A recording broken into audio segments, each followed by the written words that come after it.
Welcome back to Social Club, the big question on the lips of all Arsenal fans, and probably therefore a few people, generally speaking. Olivier Giroud. So Giroud. Yeah, it makes me really ill knowing that that's a Scouse song being perverted like that.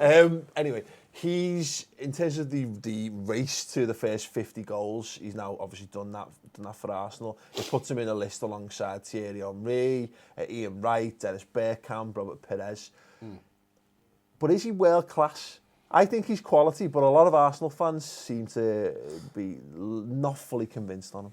If I give you my 100% honest opinion, I don't think he's world class. I think he's top class. I think he's definitely one of the best strikers in the Premier League. Definitely one of the top strikers in Europe. But I wouldn't say he's world class. But he's doing a fantastic job for Arsenal. I mean, his hat-trick that he scored, last week in the Champions League. Single-handedly took it into the knockout. Took us through, I mean, that's when you want big players to step up, he stepped up. And he's been doing it all season. I mean, he's even had games where he hasn't really played well, but he's still popped up with that big goal against Sunderland the other day. He wasn't really playing very well in that game, pops up with a big goal.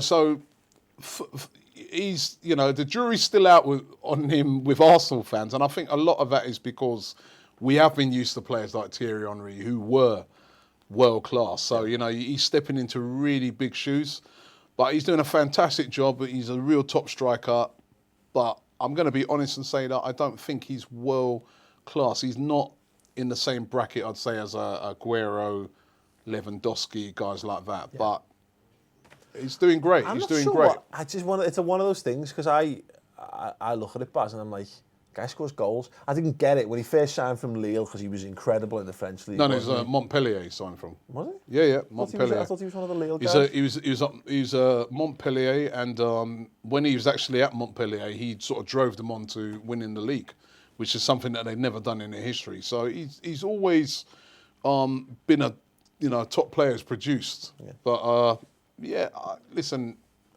as I said, not world class, but he's getting there. Yeah.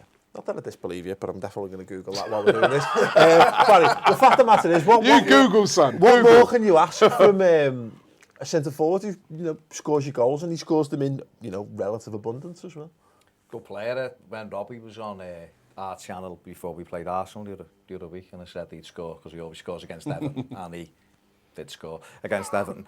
I was saying he's a very, very good Premier League goal scorer. I can't understand it. You see, obviously, comments on Twitter or from reading your timeline sometimes in the past, Arsenal fans have been quite hard on him, I think. When let's never discuss the Google. Yeah, let's leave him at that French club where he come from, Montpellier. I was thinking of Ed Hazard, it's fine, carry on. Yeah, just look somewhere else. And I think he's consistently scored goals for Arsenal. I think he's been accused of being lazy in the past. I just think it's his style of play, the way he is. Yeah, you are spot on. You're spot on with that, Baz, right? Is that he's got a style that sort of English fans don't like. The languid style, as they like to say. Languid, and I mean, he's sort of, he's not very lazy, though, is he? To be fair, no, he's a laissez-faire attitude. That's what it looks like. You're right. And English fans, we like to see players charging around and really, he's not that type of player. Although he does put in his work rate can be phenomenal sometimes, but it doesn't come across that way sometimes when you see him play. And the really interesting thing with Giroud sometimes is I'll speak to opposition fans and they speak more highly of him than home fans, because they actually look past all that and they see the work that he does, and he's a top player. I look at the way people score goals. That's what I tend to look at with centre forwards. Yeah.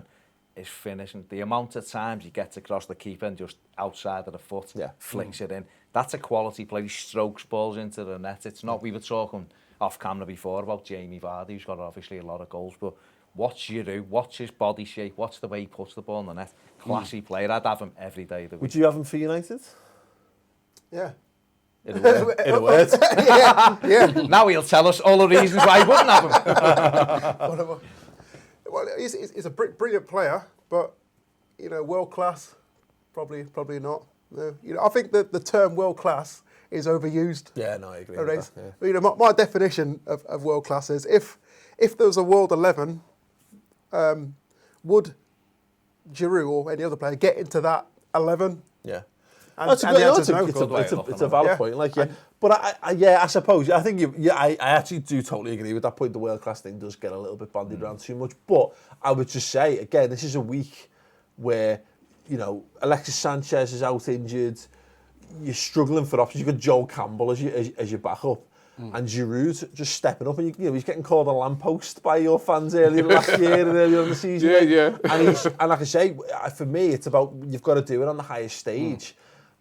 He's carried Arsenal out the groups when other teams have struggled in the groups. Yeah, mentioning that. There's one thing that Giroud, I think, there's one element to his game, I think, right? If he had this, I think it's pace. Yeah. If he had pace, I think then we'd be looking at a world-class striker.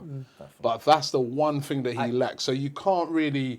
When you play to Giroud, it's not the sort of player that you can play, say, right, we're going to get the ball in behind. Yeah. He's not very effective there. But if you get the ball into the box, he's very skillful. Yeah. He's a very skillful player.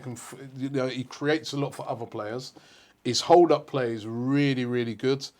And he does finish. I mean, we can all remember that game against Monaco last year where his finishing was dreadful, and that kind of cost us going through. But he's redeemed himself to me with that performance last week against Olympiacos. Really tough place to go. I mean, I was out there. Really, they're in there. Their fans like an hour and a half before the game starts. Yeah.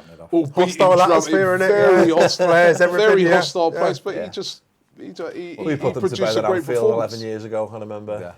Yeah, it's Those a little were the bit days, different though. It's a little bit more different when you go there. Listen, mate, they had Rivaldo in that team. Who've Olympiacos got now? I'm sure we played them in a friendly once. So. Brown and Dave. Also, the thing that you do is when people, you know, and it, you know, Irish like bandied about too often is world class. The minute someone's come in and scored 3 goals, they're world class or whatever. But I think the thing that you do is, he's just a good Premier League goal scorer. So why any woman's right him off gets 18 to 20 every season? Why on earth would people not want that? No, it's true. The more you've got in your squad of them, and just to highlight, not in Henry's bracket, not in Ian Wright's bracket.